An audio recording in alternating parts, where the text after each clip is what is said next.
I'm a psychiatrist working in a very busy hospital, Sunnybrook Health Sciences Centre in Toronto, Canada. I've been a psychiatrist for 22 years. I'm primarily a clinician and clinical teacher. My clinical work focuses mainly on youth and young adults, and separately on cancer care spanning the full adult age range, including geriatric patients. I'm originally from South Africa. I spent most of my adult life in Canada.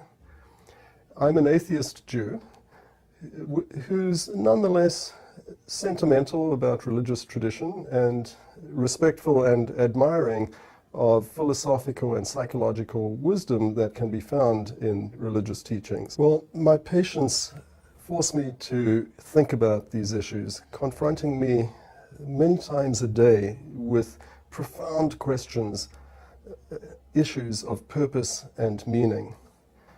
And I've also come to understand a lot through my psychiatry work about human belief, how people form their beliefs, how beliefs motivate them, how beliefs are sometimes disconnected from reality or contrary to the evidence, and what some of the cognitive processes, cognitive biases are that lead us to form and hold beliefs that are counter to the objective evidence.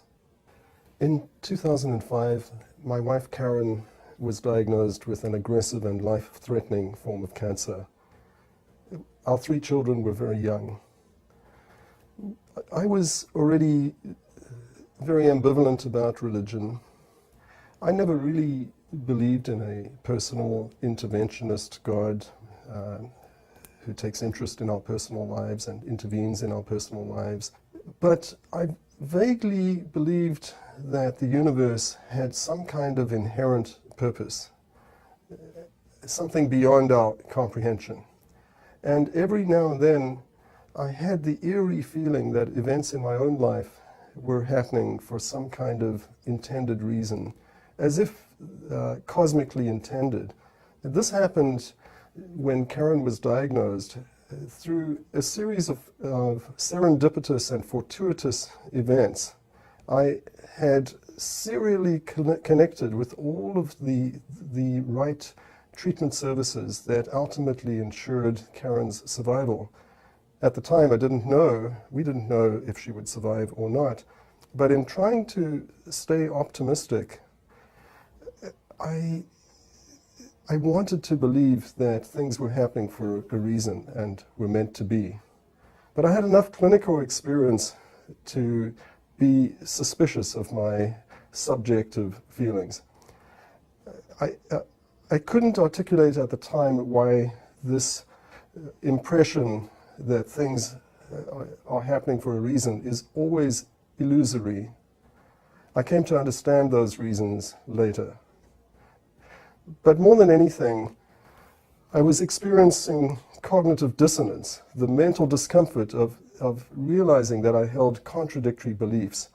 And as I confronted the utter arbitrariness of the factors that would determine Karen's survival, I came to realize that I had not fully come to terms with the randomness of the universe. I felt a need to develop a more coherent worldview, one that begins with accepting what science tells us, which is that the universe is fundamentally random. Well, of course it was terrifying, but in a strange way, and I don't want to color it with the rose-tinted glasses of hindsight, still, it was one of the most purposeful times in our lives. We were crystal clear about our priorities. We were also the beneficiaries of tremendous caring by family and friends, professionals and strangers. We had a clear sense of not sweating the small stuff in life. And we tried to hold on to that view. But you know, as time goes on, human nature relapses far more surely than does cancer. For most of my life, I considered myself agnostic. I was partial to a vague view of the universe being inherently purposeful. I guess I imagined the laws of nature as somehow intended and designed, and somehow imagined some kind of abstract, conscious, possibly, force of nature behind it all.